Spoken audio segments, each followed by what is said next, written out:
Okay, thank you very much. Our final panel tackles a critical question: how do we ensure that our transition to sustainable futures is just and equitable? This discussion will be moderated by Uname Gordon, Senior Climate Change Expert and Resilience Advisor and Senior Associate at the International Institute for Environment and Development. Please welcome her to the stage.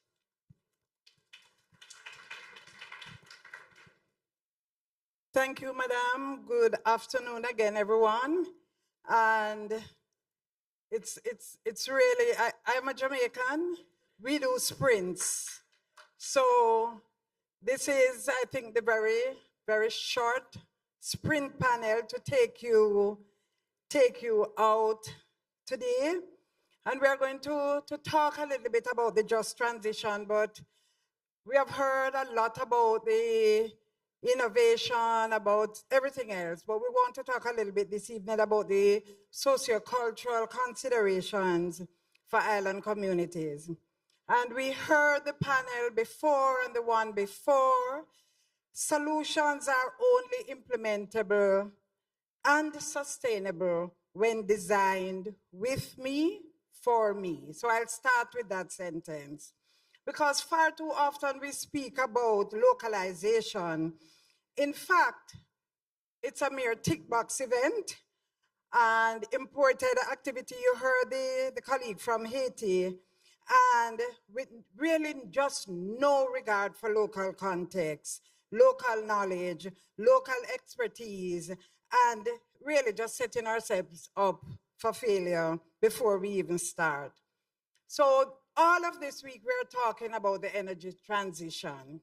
So as we transition away from fossil fuel, we argue that the transition must be fair. Fair, inclusive policies build trust. And we want to ensure what we know, that no one is left behind. It is therefore important to integrate the local knowledge and expertise of our traditional custodians, which I think you heard Ruth so passionately spoke about. And beyond this, the economic growth, policy making that exists, far more important aspects of the capacity exchange, which I spoke about yesterday. And in some countries, the territorial rights, the cultural continuity, and really just from island states, this collective self-determination which we speak. So to help me unpack all that I've just said, let me welcome to the stage in this very, very brief conversation, Lyndon Jay Huffington, a Raizal educator and researcher from the island of Providencia in Colombia, to break it down. And I must say, he traveled all day yesterday to help us unpack this 15 minutes this afternoon. Welcome, Jay.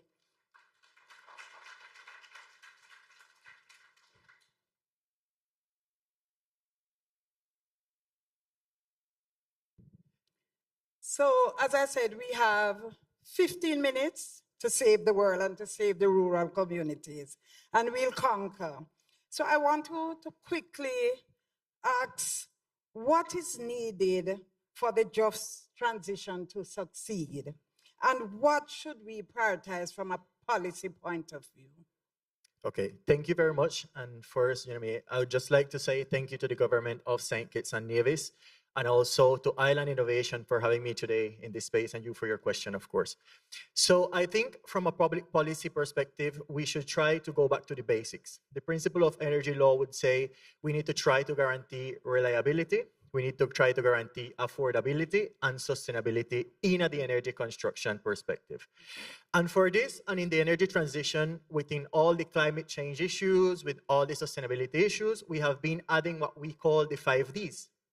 So the first one would be, for sure, moving a pathway for decarbonization.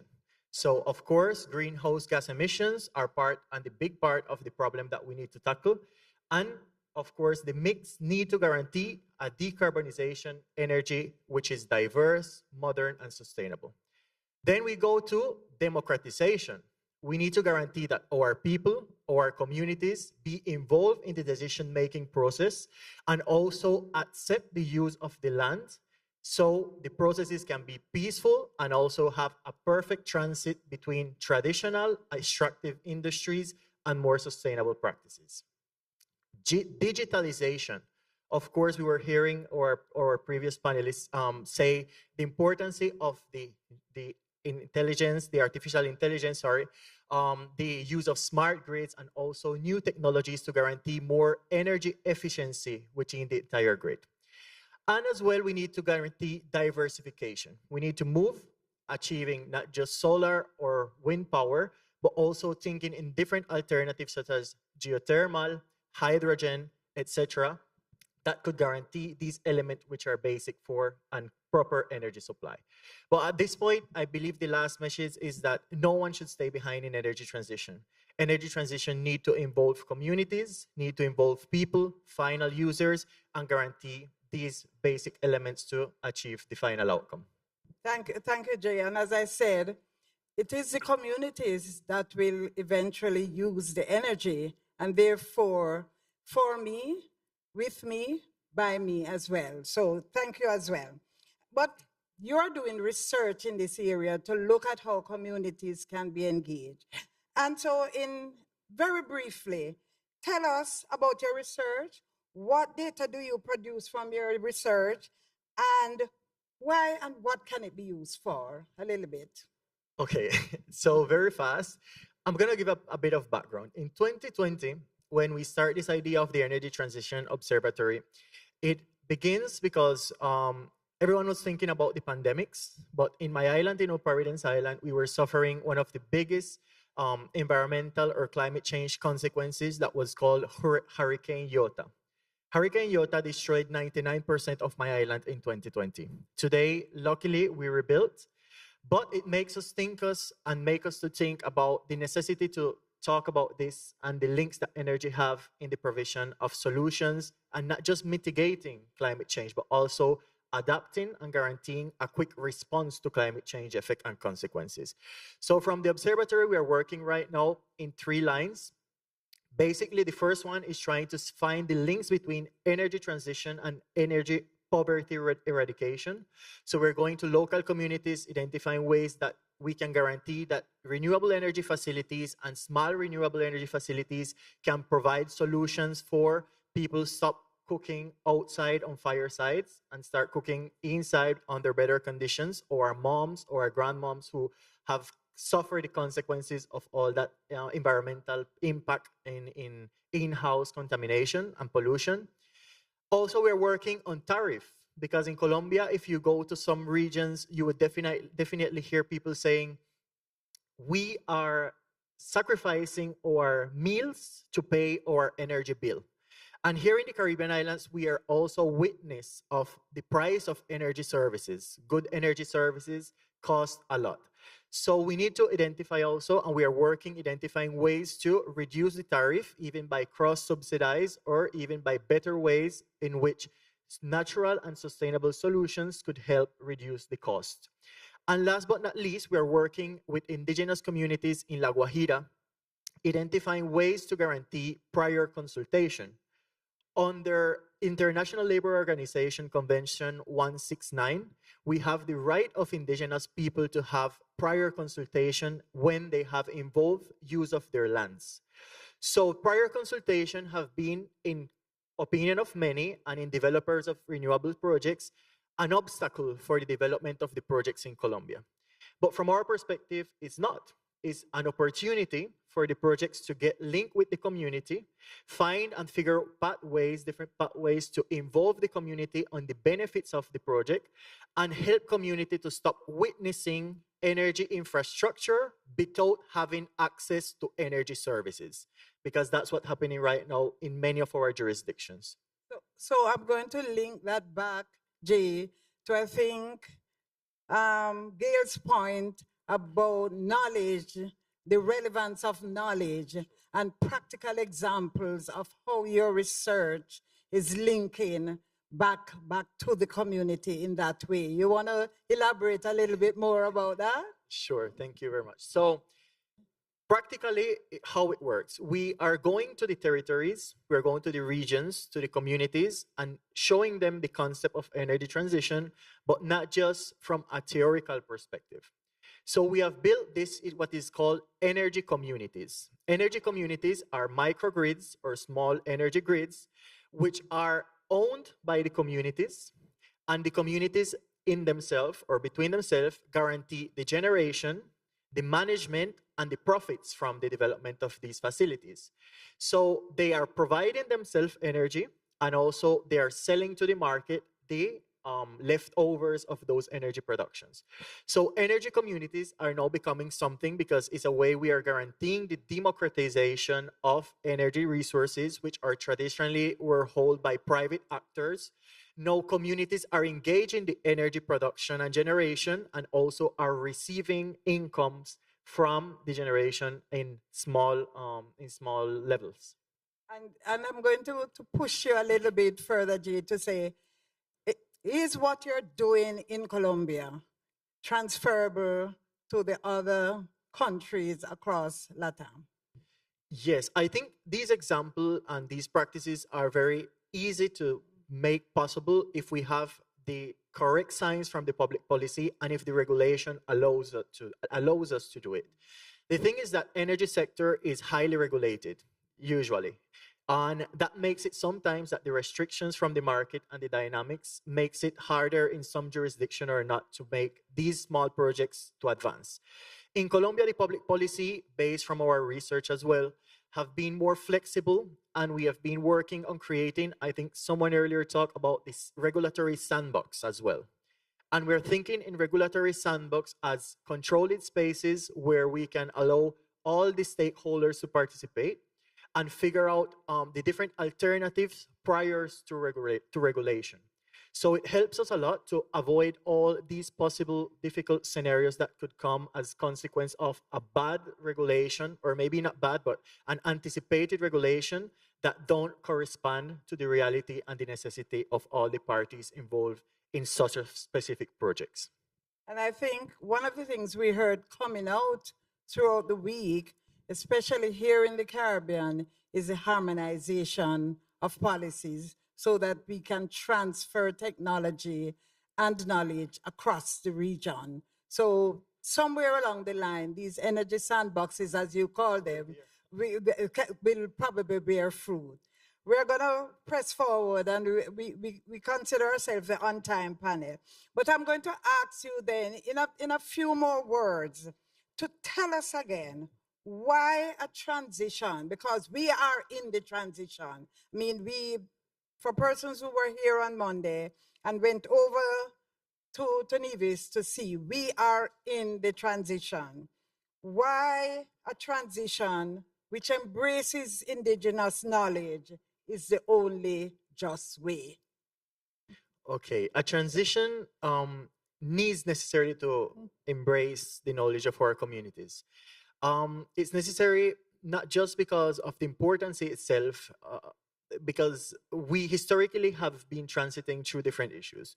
I think the resilience that our people have is unique. We have transit through colonization process, we have transit through natural disaster processes, and we have transit as well through social injustice over history. So this resilience that we have as communities definitely is part of the necessity the energy transition have. We need to readapt the infrastructures, and we need to readapt the concept, not just from the infrastructure perspective, but also including the social and the environmental issues that are required. And only we as communities, owner of the land, can give those insights in the development of the projects. Thank you, Jay. I'm going to really, if I have one question from the audience, we still have 2 minutes. So if I have anyone who would want to ask a question before Ruth, and you have half a minute to ask a question, we'll take half and I'll wrap up in the next half minute.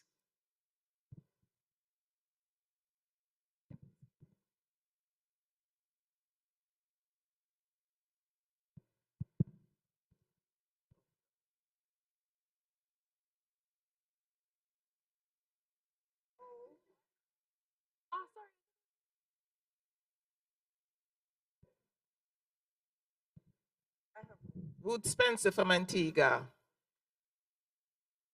You mentioned ILO 169, but you still have the ESCAZO agreement. Your country ratified, and that's legally binding. And you can hold your government accountable for these consultations, the access rights. So you have everything on the plate.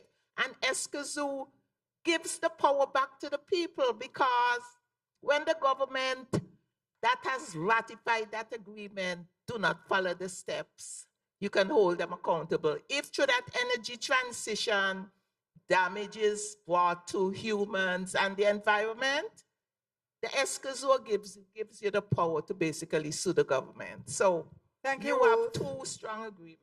Thank you, Ruth. I'll take one over here and then we'll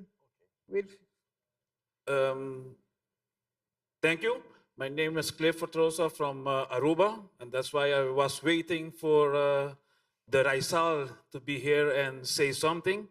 But I'm just wondering, because you said something about Providencia, that's so far away from Colombia, but it's just a Colombian island.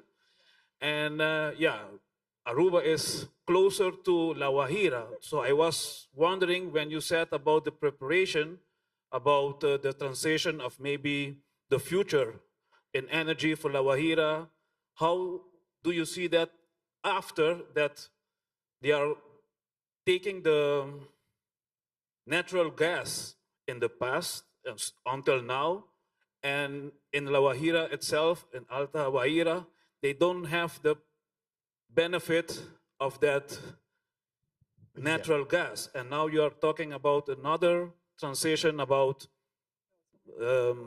solar panel or any other things that you're going to affect the cultural system in La Guajira because of what in Bogota they want to see happen for Colombia, but not for the real indigenous in the region.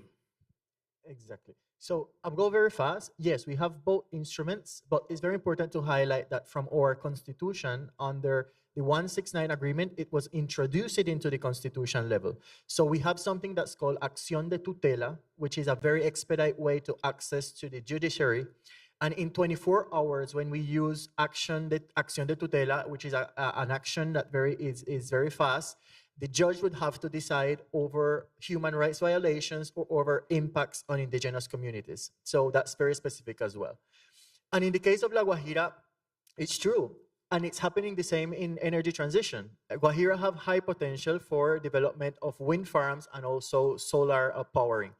And even though, and despite that, we don't have projects that are trying to connect the indigenous people from La Guajira to the electric grid. So they'll just see the facilities, the infrastructure pass beyond them. They'll have to stand the consequences of having solar panels or wind farms next to their rancherias, and then they will have no access to energy resources. So there is some struggles, and somehow the way of the national policy is not meeting the community's expectations. And there is where we need as academia to find the midpoint and send the proper discourse and the well-established and sustained information for the decision-making and the policy reshaping in the energy transition pathway as well.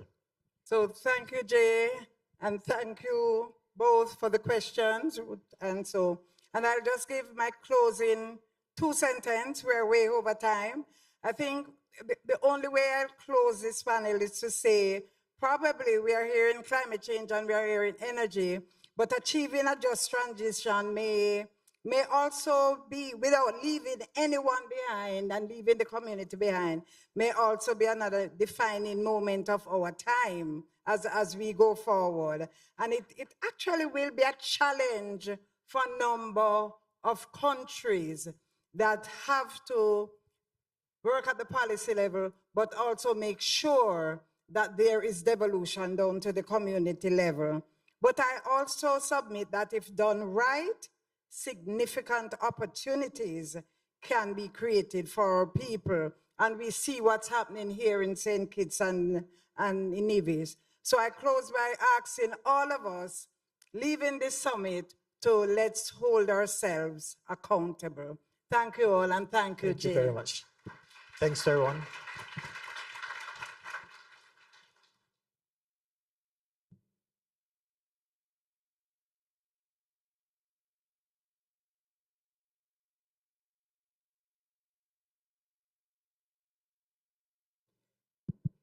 Thank you both. At this time, we invite everyone to head out for a quick break, grab a coffee, take some time to visit the exhibition that's happening just on the other side of the foyer.